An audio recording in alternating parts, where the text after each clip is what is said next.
Right now, there are more wanted fugitives in Bernalillo County than deputies and officers combined. There's a $20 million plan to round them up, but a Target 7 investigation reveals it could all be a waste of your money. Here's John Cardinelli. There are more than 5,000 fugitives in Bernalillo County wanted for crimes like murder, robbery, and rape. One of the easiest ways for us to reduce crime and get some key people into custody is to get these warrants served. Most of them have not shown up to court, and there are not enough cops to round them up. They don't care. It's difficult catching up on these warrants. They're coming in every day, and it's difficult to stay up on them. So to catch up, the city and county are proposing to give law enforcement and the courts as much as $20 million in state money to go towards warrant roundups. If we take the $10 million and we start executing these arrest warrants, we're going to have the perception that, hey, we're not going to just sit back and watch you reoffend. Republican Representative Bill Ream of Albuquerque is one of a handful of bipartisan legislators sponsoring House Bill 97. Can you explain the bill you're proposing to help the warrant backlog? The purpose of this program is to go in and clear up warrants.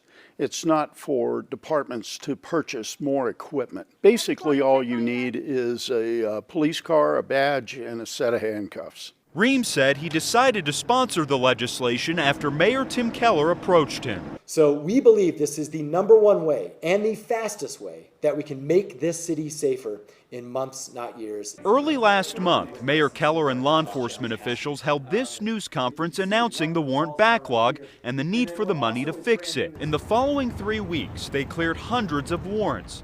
That means the person was captured and faced a judge, the warrant was somehow dismissed, or the person was extradited to another jurisdiction. Target 7 has been tracking every fugitive brought to justice in that time. Of 534 warrants cleared, the number of those fugitives in the Metropolitan Detention Center when we checked last week was just 71, about 15%, and 4 picked up an additional warrant just days later. Sheriff John Allen is ultimately responsible for managing warrants in the county. Wouldn't this be a waste of money if people are just being released shortly after? I don't think it's a waste of money because I think it's bringing to the public's attention what our law enforcement deputies and officers are going through every day. It's frustrating, but at the time for the long-term goal is to make sure that the people that are offending on our streets are off. For Target 7, I'm John Cardinelli. House Bill 97 is waiting to be heard in front of the House Judiciary Committee. The city tells us it's also behind another bill that would give money to the city for warrant roundups.